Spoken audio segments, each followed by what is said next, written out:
Guys, kana nongere ngushimire sinongera kuguha ikaze kuri YouTube channel yanjye ya Studio. Tugenda tugira hamwe ibintu byinshi bigiye bitandukanye bijyanye n'ikoranabuhanga. Niba uri mushya muhaye ikaze, kanda subscribe please, kanda subscribe kuko hano uzasanga ibintu byinshi bigiye bitandukanye byagufasha mu buzima bwa buri munsi. Nufite ikibazo twandikire muri comment ubundi tuzagusubiza nta kibazo. Uyu munsi nta kintu tugiye kujyamo, tugiye kurebera hamwe ko wakoresha internet idahagarara kandi bitagusabye file, ko wakundi bagate ngo babanza baguhe file ndetse n'ibindi bigiye bitandukanye. Rero umunsi niyo mpamvu tugiye kurebera hamwe noza VPN wakoresha ariko ukayikoresha for free, nta kindi kintu na kimwe bigusabye. Uyu munsi ukoresha VPN yitwa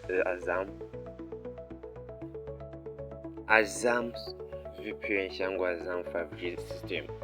Iri ni VPN ishobora kuguha megabyte za buri munsi kandi zitarangira, n'uwo zitandukaniye na ya masavani cyangwa za VPN zindi ugenda ubona maze usanga urebe ngo ibintu runaka ngo videos kugira ngo bakongerere. Hoya iyi ngiyo irakora kandi neza 100% nta MBZ ufite. Tugiye gutangira step by step kugira abandi nawe rero ko uzajya gukoresha internet y'ubuntu kandi bitagusabye MBZ kandi buri gihe. Iyi ngiyi ni internet idahagarara. Ikaze ni muri rushya, please kanda subscribe ubundi tujye twibanira mu biganiro byacu bya buri munsi. Na kintu uzakora, uzaza kuri Play Store cyangwa App Store bitewe na telefone yawe ukoresha.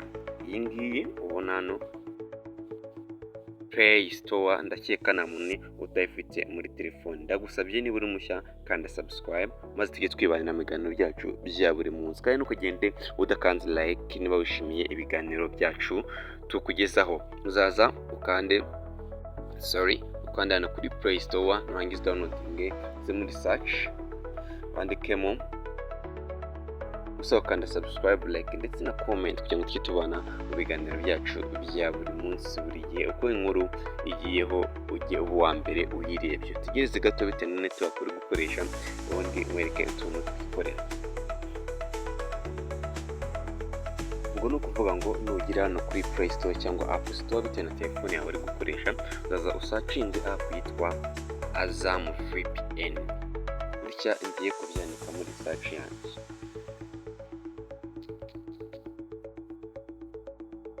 Azam ubona ko n'ubundi izahita iza hano hejuru. Azam VPN niyo, iyi ni application cyane VPN nziza cyane itanga megabyte nyinshi kandi za buri gihe zitajya zihagarara, kuko nanjye nizo nkoresha na uploadinga aya video. Ndagusabye no kugenda ukanda subscribe, like ndetse na comment ndetse no kwibagirwe share. Rero nta zindi uzaza, ntagiye izindi uzareba, uzaza uhitemo iyi imeze gutya, ifite akantu k'icyatsi gutya. Iyi yitwa VPN, urayibona hano, niyo uzaza ukayistara muri telefone yawe. Uzaza uyistare, urabona ko ngewe iyestaye muri telefone yanjye. Numara kuyistara muri telefone yawe nta kintu uzakora, uzayifungura. Numara kuyistara muri telefone yawe nta kintu uzakora, uzaza ukanda handitse open. Numara kubona, urabona ko numara kuyifungura, ngiye nsanzwe nyikoresha niyo mpamvu uzasanga imeze gutya. Gusa ngiye kwereka step by step, urabona ko igifite utuntu twinshi dutandukanye kandi tugiye kuyikoresha mbese ko tugiye kuyikoresha na file tugiye gukoresha. Urabona ko hari utungutu, aha hari n'aha, hari n'aha ngaha. Bityo mbere nugera kuri no app, numara kuyifungura uzaza ukanda hano handitse location, uzaza uhitemo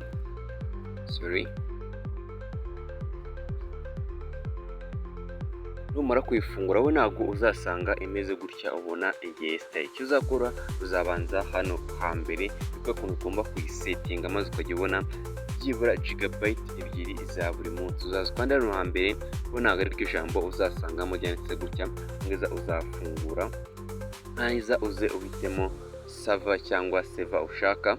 Ushatse ushobora guhitamo ahambere, aha ko ni naho heza kuko bituma tuzajya uhuruza kuri ya setting buri gihe uza gukoraho cyangwa kuyifungura. Mwibutse ko iyo wenda wafunze data ushobora kugaruka ukongera ugakanda ku cya kibuto bikongera bigakora. Noneho uzaza uhitemo wowe, ushobora guhitamo aho hambere cyangwa ukaza ugahitamo hano CG Server 15 Singapore, ahangaha ubona iyi ngiyi server.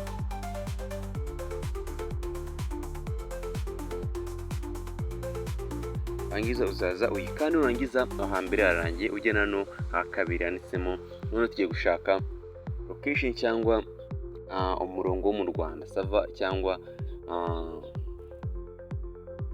connection yo mu Rwanda. Uzaza wandikemo hano hejuru Airtel cyangwa gutya bisibe Air, niwashyiramo Air uzatubonamo Airtel zo mu Rwanda. Urabona ko harimo nyinshi zigiye zitandukanye, gusa urabona ko rimwe Airtel Rwanda gusa. Izi ngizi zose zitanga mega cyangwa mega ziri limit. Wowe icyo ngusaba uzaza kuri server ya mbere,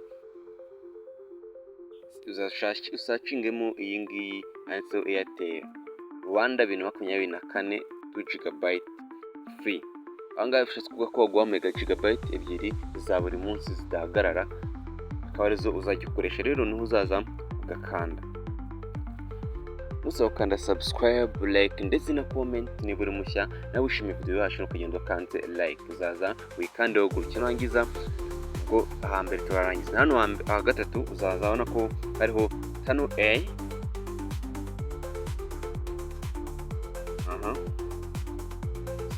twabishe Channel A, Channel B. Wowe ntuzakande Channel B, uzakande Channel A kuko kandi Channel B ntabwo bizakunda. Ngaha twabyishe, numara kubyesitara gutya mbikweretse, nta kintu uzakora, uzazukande muri kino kizeru kiri hano, iki start gutya.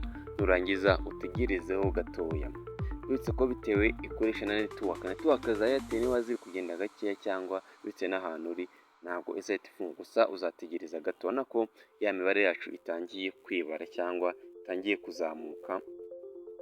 Ubwira ko niba uri mushyashya kandi subscribe, like ndetse na comment kugira ngo ujye ubana natwe mu biganiro byacu bya buri munsi. N'ufite ikibazo ntukajye twandikiye muri comment kugira ngo tujye tubana buri gihe.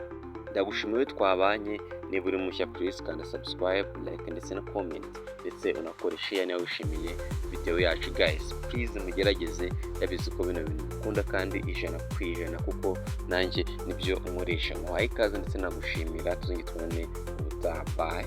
Ubona ko yema mutari kwihuta, ariko ubikore nuko urebye connection zanjye hano hejuru ziri kugenda gake, cyangwa za Airtel ntabwo ziri kwihuta bitewe yuko nta hantu ndi cyangwa na location imerereyemo. Ndagushimiye twabaye tugona none ubutaha. Bye.